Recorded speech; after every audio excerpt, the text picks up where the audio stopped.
Hello everyone, welcome back to the channel. For this episode of Comics Kwentuhan, we have first sa ating kwentuhan, Iloilo-based comics creator from Kartilya Studios, Miasan.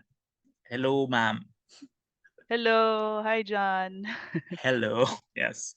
Uh, uh, for those who are not familiar with her work, I'm if I remember correctly, you were part of Mango Comics, Mango Jam. Yes, yan yung first na published work ko. Okay. So for those na hindi rin familiar, Mango Jam was a all-female comic book Yes, tama. production ng Mango Comics during what year? 2003? 2004? 2004, around the early 2000 to mid 2000s. Yan. So how did that go about? I think I saw yung posting. I'm not so sure if sa DeviantArt, yung parang they're looking for all-female manga artist kasi para manga style yung target so which is right up in my alley. So that Mm, time parang fresh grad pa ako nun. Ang weird nga kasi I've never studied talaga. I never had any formal education sa arts kasi walang fine arts dito sa Iloilo. Parang yung option mo lang is architecture and yun lang. So parang ayaw ko ng architecture kasi parang napaka-boring mag-draw ng building. So, I opted na lang na mag-biology kasi sabi nila na, okay yan, mag-doktor ka. So, I was thinking na parang yung si Osamu Tezuka na mm, nag-doktor siya muna at nagko-comics at the same time. So, parang I was thinking na, it's okay, parang secured na ako financially and then drawing na lang ako ng comics pag walang patient. But it did not happen. Yung magdo-doktor na part. so after nung ng college, you went straight into comic creation na, comic making. I went to work kasi I think I was working for I think in SIFDEC parang research for a Southeast Asian Fisheries Development Mm, Center. mm, So kasi parang kasi hindi ako pwede maka-proceed ng med for financial reasons. So, yung option ko na lang is mag-work muna. So, since parang kasi hindi masyadong busy, naka-assign ako sa parang training center. So, parang wala masyadong ginagawa. So, yung ginagawa ko parang nagba-browse ng DeviantArt tapos parang nagpo-post ng mga drawings and then doon ko nakita yung posting sa Mango Jam. So, I'm not so sure talaga if sa DeviantArt, parang it's like parang sinishare na lang yung open call. mm. So, yun Wala yung, pang Facebook nun. So, yeah. I guess may mga mailing list nung time na yon. So, mailing list Are and you message artist boards. then? Yes. Yeah, Oo. is artist then, alamat mailing list, and then we also had yung ilang message boards. Uh, yun yung parang SOCMED namin during that time. Tapos yung blog. Yeah, yung mga Lagi ako vlogger nagla-lurk sites. sa Mga blog vlogger ni sites. Jerry. Jerry Ah, Alangilan. mm.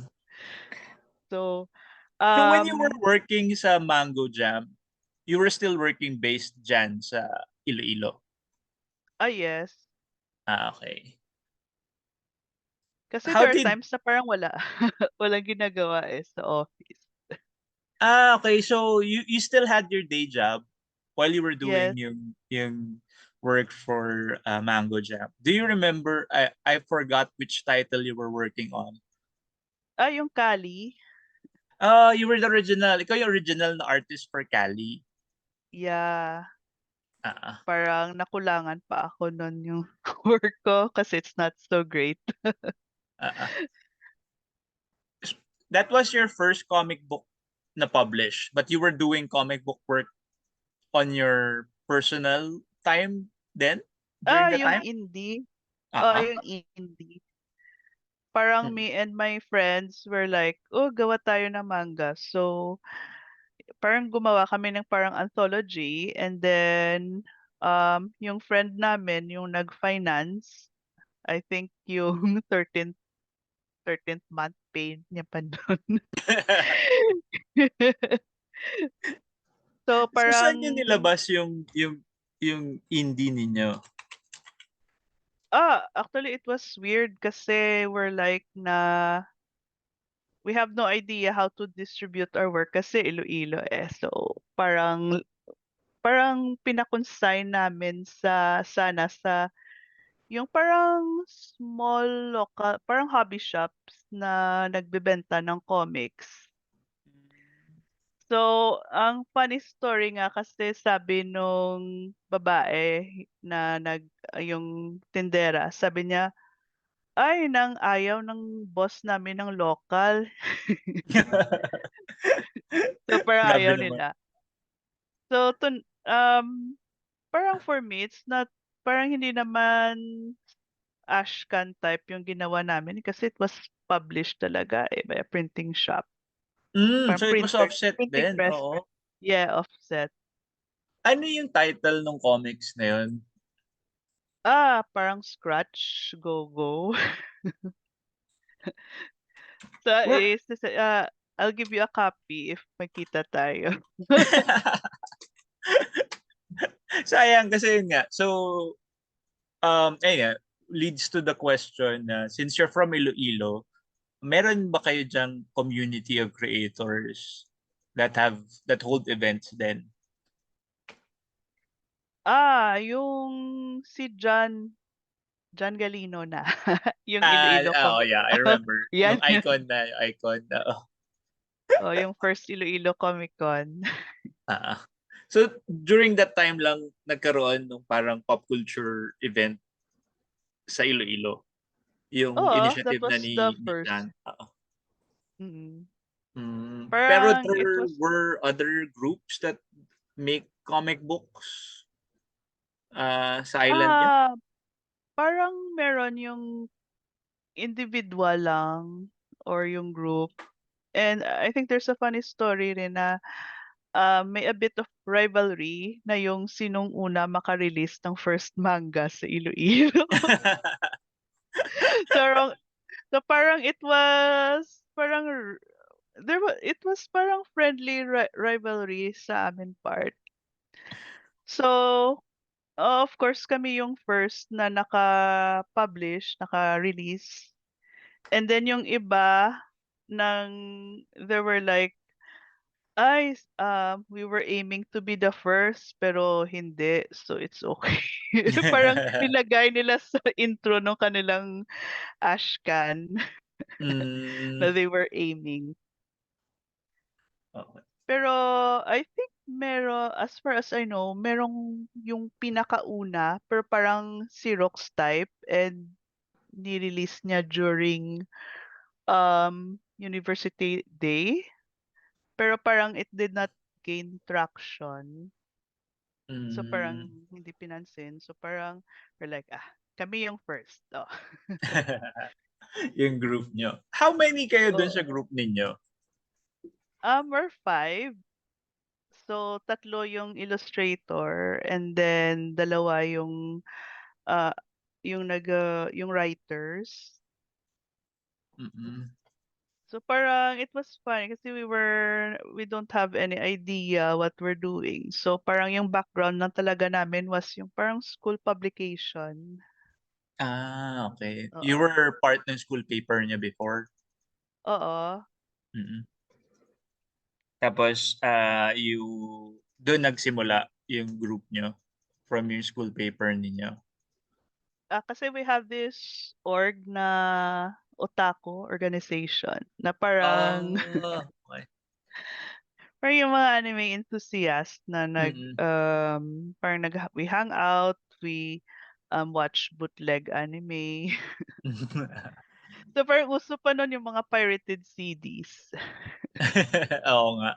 Wala pang streaming nun eh. So, mga, mga pirated stuff. Tapos hindi naman din available dito yung original. Or if it's available dito, sobrang mahal naman. Mm. Nung time Tapos na we I were remember. able to get hold naman nung manga pero it's Chinese. Yeah, yung ano siya, yung Chinese releases, yung mga manga. Oo, tapos I remember one time yung meron kaming schoolmate, meron siyang art book na Neon Genesis Evangelion, parang Japanese yung nakasulat. Yung groundwork sa So, naalala ko yun. Sabay, parang sabay-sabay yun na pasirox namin before eh. Groundworks ng Evangelion, groundworks ng Samurai X. yes. Tapos yung How to Draw Manga. Yung how to draw manga ng glitter. Oo. Oo. So, parang it's really hard to come by talaga.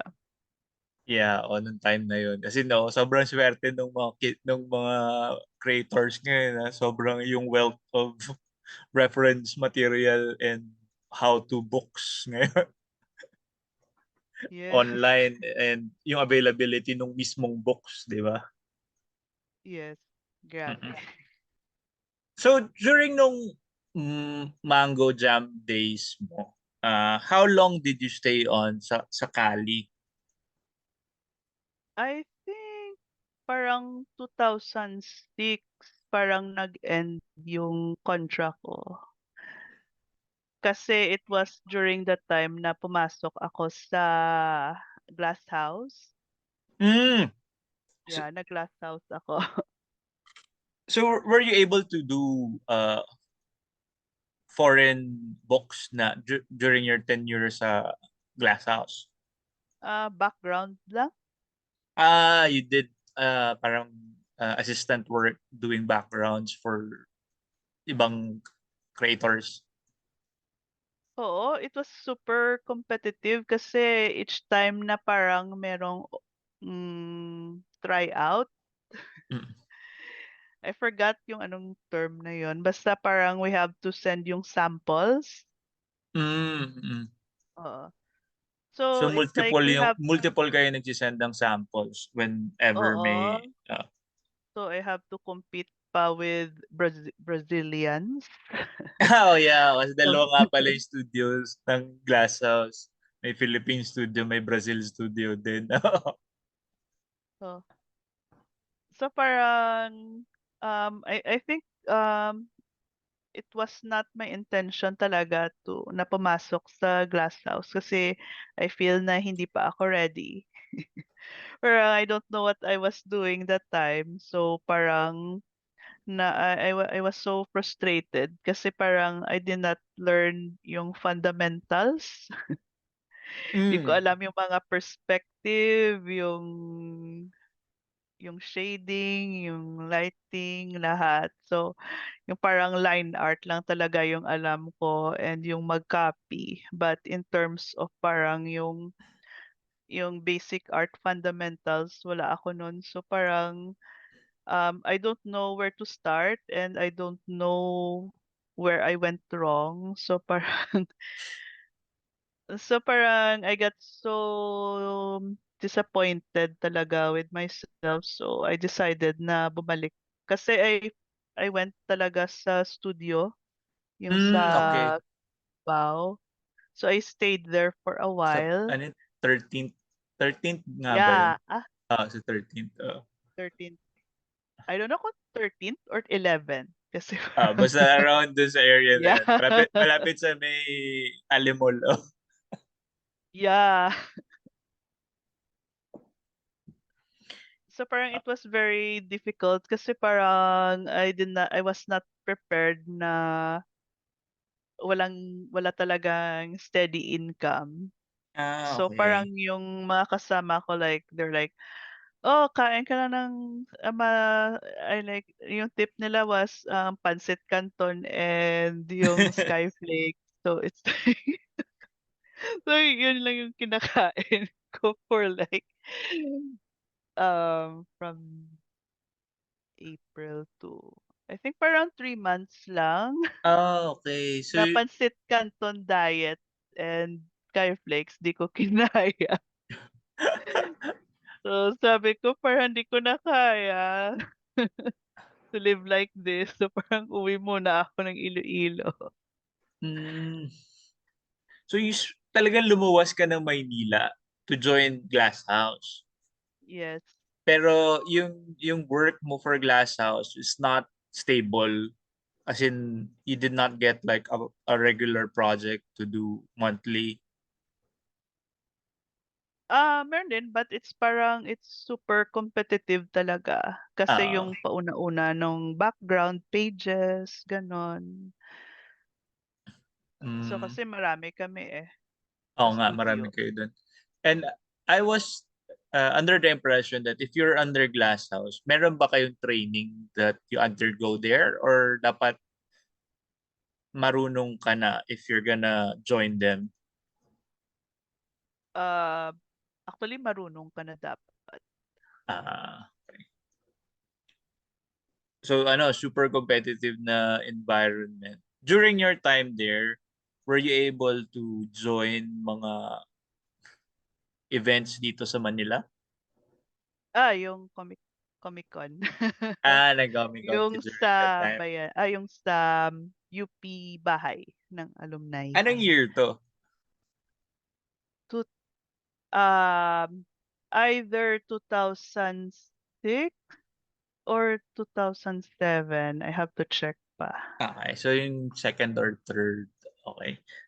Yep. During nung pag-attend mo nung Comic-Con, did you release any of your comics that you were doing during that time? O hindi naman? We're not allowed. You were not allowed? Hindi, parang kasi, you're under what you call this, there's a contract kasi, na, um, kasi parang you're part of the talent roster. So it's more on Okay. So you attended your Comic-Con as part of Glasshouse. yes. Okay. Okay. Madalas nga namin silang sponsor during those time. At tapos Or naghahanap sila rin ng shout talent. out to David and Meryl and Michelle. They've been so nice to me, Ah, but things just did not work out lang talaga. yeah, oo, talagang may gano'n naman lang talagang mga pagkakataon. So um, after your stint with Glasshouse, you went back na to Iloilo for good na. Yep. And you've been there since. Yes. Ah, Ka- uh, yan nga. Let's talk about yung scene, yung community dyan sa Iloilo. I've been fortunate to attend at least two of your events before that was organized by Sir Jan. Uh, Nakita ko dun sa website ni Ma'am. You could go to yung website ni Ma'am Kartilya Studio. Tama ba? Yep. Ah, .com. and part nung mga naka-list mong works doon was yung uh, anthology nyo, which was Yes. which was released nung first yan, no? Nung first Yung na first Comic-Con. nung first ng Comic Iloilo Con. Comic-Con. Icon, yung first icon, Iloilo Comic Con. Uh, Sinda, which was ano nga, lagi ako natutuwa whenever may regional anthologies that come out. Like yung sa Pangasinan, they have yung si Kami. And as far as I know, kayo lang yung the other regional group that have something similar. Yes. Ah, how did that ano naman, came about? Yung Sinda yan 'no, Sinda? Mhm. Oo. I think parang late na ako nag-join nung Icon, nung sa group. So Mm. parang medyo rush din yung gawa ko nun. Pero it was parang, well, for me, parang it's what we can do, that the best we can do for that time na due to time constraint kasi we were organizing yung uh yung Icon, and then may publishing part pa. Okay. So you're part of both, not just the anthology but also the logistics of the event? Yes. Ah. Oh, actually, if I remember correctly, I enjoyed yung Iloilo na convention the most among dun sa mga other regional shows during that time. It was one of the more organized events na na-attendan ko nung Wow, pero ngarag kami that time. ah, I mean, very accommodating nyo with your guests from Manila. Tapos may pa-tour pa. And I remember nga yung second one was super impressive kasi from the airport, meron na kayong banners going to the city from the airport. Eh, yung ibang regional shows, walang ganun eh. Hmm. Kasi yung DOT dito is very accommodating, very supportive talaga with that kind of event. Mm. So parang it's hard to pull off if wala si Jan. Kaya walang follow up. Ayun nga, yung next question is bakit parang after no second, parang ilan ba yung naging Iloilo Comic Con? Was it just Um, yung two or there were others na? Yeah, I know I attended two, but I was not sure if there are other pa that I haven't attended. Dalawa lang talaga. Ah, mm. During nun, aside from yung anthology, did you release your own book then dun? Wala. Talagang nag-focus ka lang dun sa event. Oo. And then during that time parang kasi I was parang shoot ako ng weddings that time. Mm. Parang parang there's after I went back from Manila after my stint with Glass House, parang nag-change naman yung direction ko. So parang I went into photography, and then from photography, syempre the only way that you can make money with it is magsushoot ng wedding. Ah, oo. So Ah, parang I was shooting weddings that time, and then nagba-vlog din ako. Parang travel vlog yung parang for Iloilo related lang na vlog. And mm, then that's how I met Jan, Jan Galino. mm, Kasi was part of yung Iloilo vloggers na group. So he contacted yung Iloilo vloggers group na asking to help in promoting yung Iloilo Comic Con. And then dun parang I got connected with John, and then parang he was surprised na, you're doing comics pala, and then why did you stop? So I was like, I need money.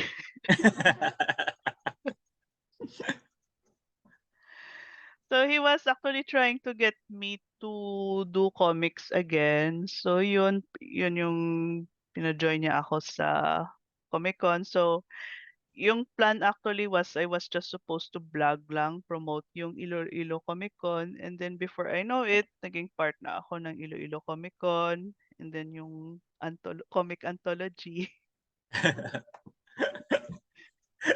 So Okay. parang I was trying to avoid comics and then it followed me.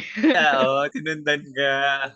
Parang Oo. gano'n naman talaga yung comics eh. Ang daming kong nakakausap na parang after yung first initial stint nila with comics, iniwasan nila yung comics pero eventually nahabol sila ulit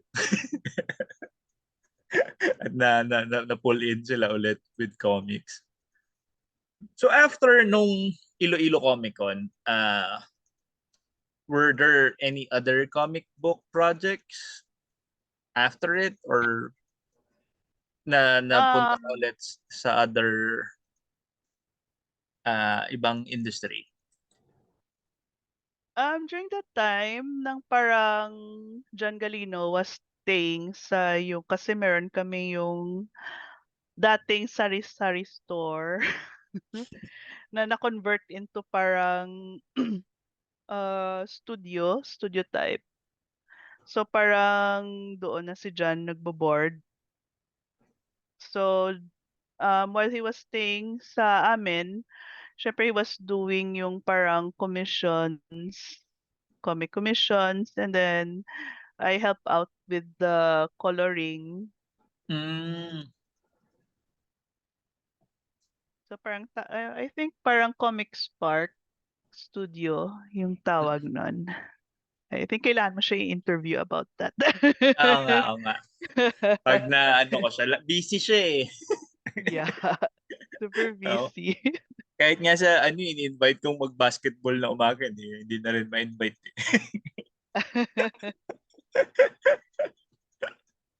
Um, I'll just cut off muna kasi parang, ay hindi, sige, tuloy lang natin. Uh, After 5 minutes siguro ako magka-cut.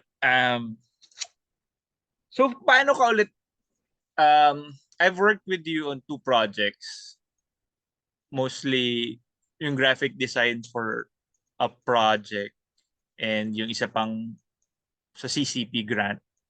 How did you, paano naman nangyari yung projects? Naging ano ka eh, one of the most prominent features nung site mo would be Generala.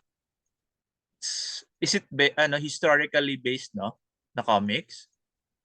Fictionalized na um story on a real heroine. Yeah. So, romanticized. Kasi wala na, talagang information about her eh. okay. That's why I chose her. Kasi, parang I can have fun with this. Kasi wala talaga eh. Not even date of birth or Mm, age. So what we have is just her name lang and what she had accomplished, na parang she was awarded the title of Generala. okay. So parang there is a debate talaga kasi I'm in Iloilo. So parang there's this expectation na, "Hoy, bakit di mo ginawa yung si Teresa Magbanwa?" Kasi parang I was like, as much as I wanted to, parang I don't want to deal with yung mga historians. Yeah. Okay. Yeah, I get it. Oh. Oo, kasi parang I mean, they wanted something done, but parang you have to follow yung gusto nila. Parang instead of you having creative freedom, parang na-restrict ka pa. So, it was like, general, yung kay Agida na lang para walang problema. Walang magko-comment. Mm-mm. So, yan yung tricky part eh, is it's dealing with the Yeah, yung oo. mga akademyan. So, ayan, So, for those who are listening in, Generala, is this the whole thing na yung nandun sa site mo? Yeah, that's the whole It's thing. available for free sa site ni Ma'am. Just go to kartilyastudio.com and sa comics, nandun yung Generala.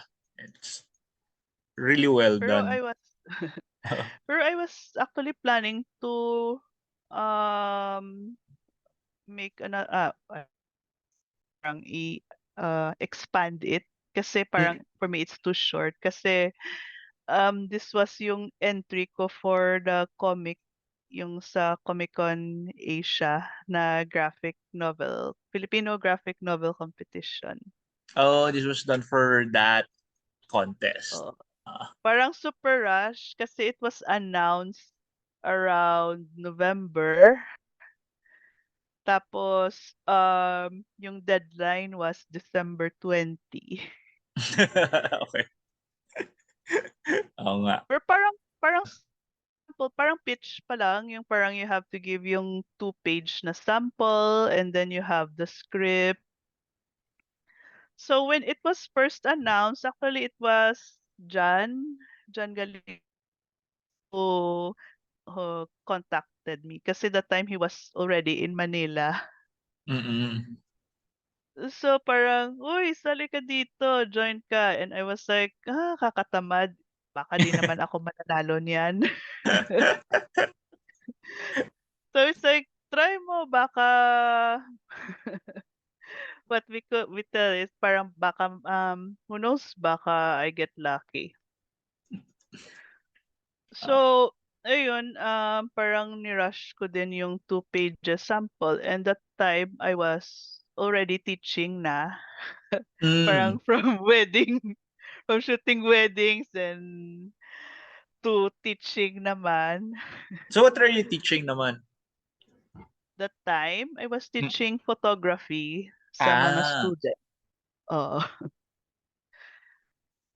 So, parang I was juggling yung teaching and then yung yung entry ko. And funny thing was parang yung final output is kailangan i-print out, hindi siya i-email. What? Okay. So so I printed out and sabi ko it's like para sigurado I was like ise-send parang sa LBC was parang merong delay kasi it's already December. So they said na parang hindi kaya na one day delivery. So yung ginawa ko, kinulit ko si Jan. Ako, Jan, baka pwede mo ma-print out dyan and then Ah. deliver na lang dun sa address ni Sir Buboy. So, so ayun, parang big favor ginawa niya.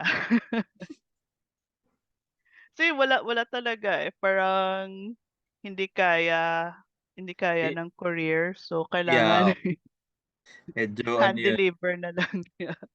Buti ginawa ni John. Oo. Siya din yung nag-push sa akin, eh, so might as Oo, well. dapat gawin nga. Panindigan niya. So, how did it do dun sa contest? Parang yung January na-announce yung top 10 kasi parang hindi pa agad na-announce yung winners. So, from yung top 10, parang binigyan kami nung, I think around 10,000 to do the finished comic talaga, yung 35 pages. So, yung deadline was on March. So, parang from January, February, March. So, so parang, oh, So, walang tulugan. Ah. So, this is yung 35 pages for that Yes. contest. Oo, Ah. kaya nga parang I'm not so proud of it eh, kasi parang it's super rush talaga. Parang I cut corners on the background. Mm. So, you're planning to revisit this project anytime soon? Yes. in the Or future? expand it to 100 page siguro. Ah, Okay. okay. So, Generala, 35 pages, um, based on a historical figure pero fictionalized. And then Yes. the next project that I know that you were part of was adapting mga Hiligaynon folklore, mythology into It's comics. an epic. Epic, an epic. Tapos, I was approached to do yung graphic design for the book. Tapos, I was pleasantly surprised nga na kasali ka dun sa project. How did that go? How did that, ano, form ba yung project na yun? Uh, to adapt yung epic from yung sa region ninyo. Kasi one of our shall we say, someone that we know, kinukulit kami to apply for grant sa Japan Foundation. Mm-mm. So, yung plan is parang research-based na grant yung i-apply namin. Pero yung friend ko, parang she had a different idea. She was like, why not let's make a manga based on the folklore, yung epic. Mm. So, so sabi ko, oh game ako. So, yun, that's how, parang the grant at first, parang yung 50,000 ng yung max, yung budget. And then, when she send yung proposal sa Japan Foundation, we did not have any expectation talaga on how they would respond. And then we were surprised when they wanted to make it parang a different na grant, not yung usual grant, kasi they were very much interested on a manga version of folklore. Mm. Uh, Which particular epic was this? It's Sugidanun. Sugidanon. Oo. Ah. So, yung challenging part of Sugidanon kasi we have to coordinate talaga with the IP, with the indigenous people. So, Mm. parang there's a lot of paperwork and stuff. And then, for me, parang medyo, syempre, we have to be, although parang merong modernized take on the epic, they were particular on how the characters would look like. Ah. O- Kasi yung first na elder na consultant namin died of COVID. So parang yung na-establish na namin na character design, parang we have to modify it kasi we have to change into different resource person, which is yung brother nung ang Yung first elder. resource. Nung first, oo. Oo. So, um, the thing about Sugidanon is, for every elders, they have different interpretation on how the characters would look. So, it Mm. would depend on. So, parang medyo there's delay a bit on the project kasi we have to redo some of the what the characters would look like. So parang it was a bit stressful. Parang enjoy ka naman, pero parang yung enjoy stressful type na parang di ko ma-explain. Oo nga. But I could imagine yung stress nung having to go about yung unang resource person, kung ano yung interpretation niya, and then having to redo it kasi nag-iba yung resource person. Oo. Mm. So how is the project right now? Is it done already? Yung sa Golden Realms, Yung Golden Realms. it's finished na. It's finished na. Is there gonna be uh, what do you call this? Follow-up. A printed version of the book? Was there a printed version of the book that's available right now for it? Wala talaga. It's for online kasi if we go with printed version, parang we have to go through the process naman of asking permission with the IP and then have Ah, what you call this MOA, create a new MOA for the publishing, the royalties, and etc. mm, okay. Sayang. I was hoping that there's gonna be a physical copy of the book. Kasi parang that's something that's missing with our library of work comics-wise sa atin. Yung, Yes. oo, di ba? Parang yung comics version of our epics, of our folk tales, of our, kasi we have a lot of those na imported from other countries, learning about their mythologies, about their folk tales, about their epics. Pero parang tayo, parang yung sa atin mismo, parang sobrang salat nung sa atin. Aside from children's books, very good, very nice children's book from yung mga children's book publishers natin. Pero sana meron din tayo sana nung comics versions. And I was hoping that project would see print. Hopefully. Hopefully. I'll just have to ask my colleagues if carry pa. Oo nga. Oo. Moving naman, you got naman a grant from CCP. Yes.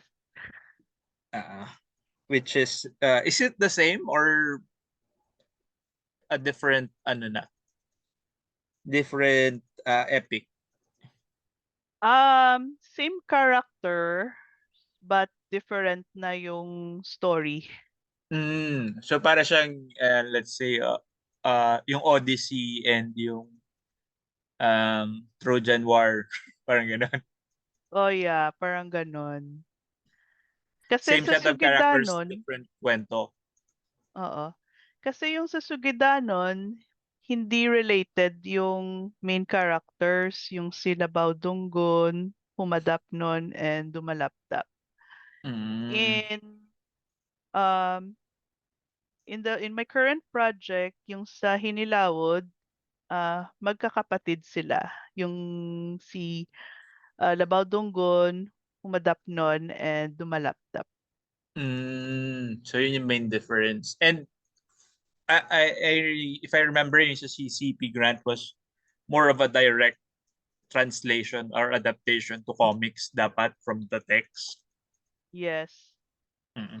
And also you have to like consult ulit with the indigenous people. Tama ba? Ay, hindi na. Kasi Hindi na. yung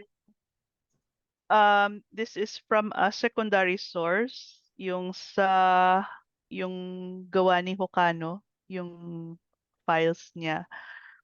So I asked permission talaga with his son kasi he already passed away. So on his behalf, his son, Felipe Hocano Jr., gave me permission to do what I wanted with the character. So I have to Mm. I have to inform him about this.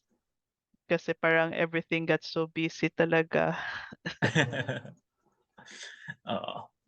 So this time, this book, it's gonna see print. Yes.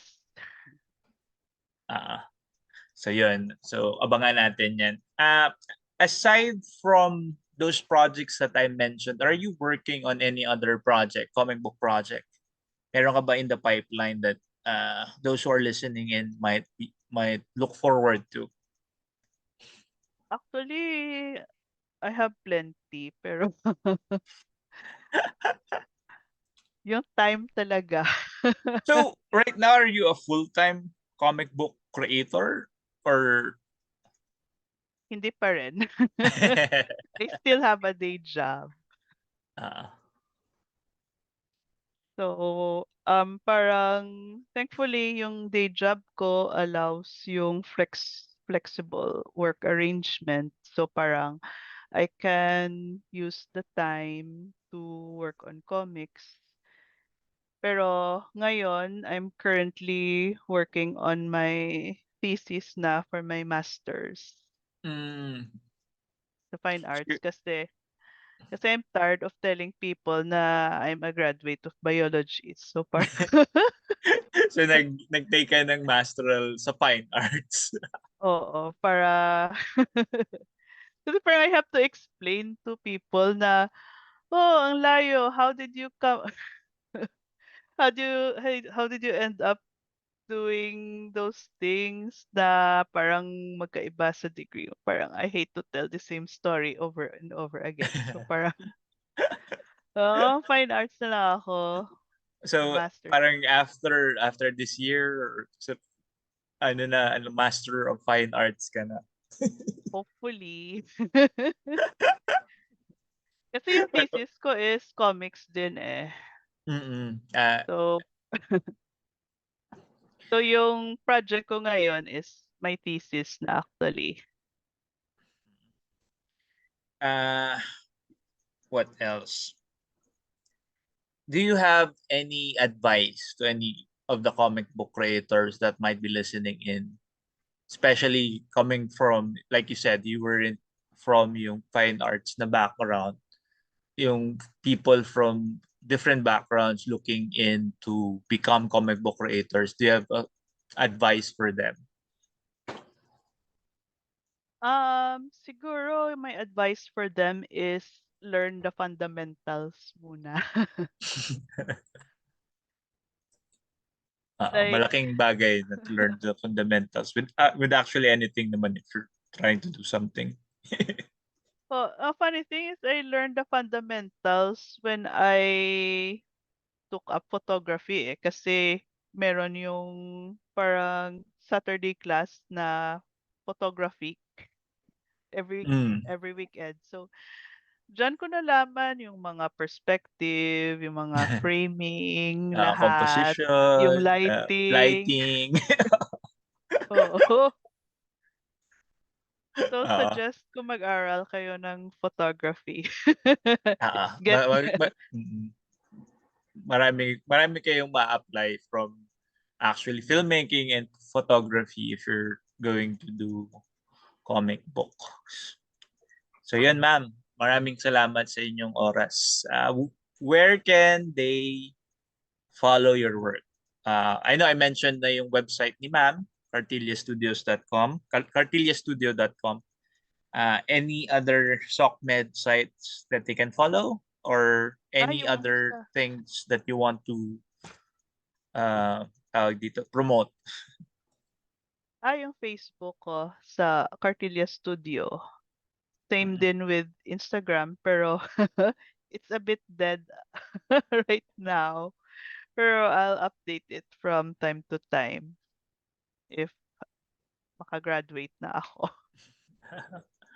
Yun, and do you have any plans to join any Manila event soon? I think I signed up for Pickoff. It's in July. July yan, no? Yeah. Tama ba? Mm. So I think I might sell my work yung project ko ngayon, yung sa CCP. Mm-mm. So plan Oh, ko baka doon na lang i-launch. okay. So we'll be looking forward to that. May provincial shows that you'll be attending anytime soon? Um For now, wala munang region. Wala mo na regional lang. Kasi I heard some bad feedbacks on. Oo nga, narinig ko lang din. So, I'm not commenting dun kasi I don't have yung first-hand knowledge. So, Oo. So, for now, medyo I'll try na lang mag-join na Manila na lang kasi in the province parang medyo we have cons but yung focus was on cosplay. okay. So, more Yeah. leaning towards that community instead of yung creator community. Dapat kasi bumalik si Jan. Yeah. Jan, Sir Jan Galino, nahanap ka na. Baka soon. Ako nga, Hopefully. parang ang sayang kasi I know of a lot of talented comic book creators sa region nyo that parang kailangan ng spotlight din, kailangan din ng venue para ma-showcase yung works ninyo. Yeah, Ah, actually I know a few, but most of them parang yung nagko-commission online, yung mm, merong clients online. But they will usually attend if there is an event, but it mm, would depend. Kasi sometimes yung problem ng mga conventions dito parang super overpriced na eh. well, Kasi parang OA the na same like. problem here is happening din naman. So, Kasi I think yung sa mga Manila cons parang I see yung average is between 4 or merong 4, 'di ba? 4K yeah, may table. 4K pa. May Um 4K di- pa. Dito is I think I saw yung 8K na. Wow, grabe naman. Parang hirap Parang i-recoup nun. yeah, parang super OA. I think I saw na parang there was even 10K eh. Parang Okay. Okay. So yung mga organizers have their rationale or explanation for those taas ng kanilang booth rates. We can't really do anything about those. So yeah, hopefully we can meet you sa July at kickoff with your yes, project. hopefully. Yun. Thank you for your time, ma'am. Thank you for everyone who's watched and listened into our conversation. Again, sundan natin si ma'am sa kanyang SOCMED. I'll put all the links down below. And yung take a look at yung projects niya which are in her website then. We're looking forward for yung books that we've discussed. Meron bang physical copy si Generala? Actually meron, but parang actually parang self-printed. Okay. Do you usually sell it when you table? Before kasi I think I printed out 20 copies noon and then parang konti lang bumili. Parang so it's like out of 20 parang there would be only two copies that would be sold and then parang they would rather spend on stickers than Issue rin yan issue rin yan here. So, So parang it came to the point na parang I only printed out yung copy na pan-display and then I would said free reading and then kung bumili, okay. And uh, then there was a time na tinamad na talaga ako. Parang I just posted na lang, oh, read online. And then merong display copy. So it was funny kasi parang merong dumaan and she insisted that she buy the display na copy. So I was like, display lang, read na lang online, it's free naman eh. So I was ayan. So, surprised na mas preferred, I think more preferred mag-read talaga yung physical copy as compared sa online. Yeah, and maganda rin siyang i-display. So hopefully when we see you in July, meron ka pa rin physical copies general. Meron, I have to. Yan ma'am. Thank you. For Thank bare you ng ulit. table ko, I don't. Uh, for everyone, please do share this video to your friends. Let's support local creators, local titles, and more comics kwentuhan coming soon. Bye guys. Thank you, bye.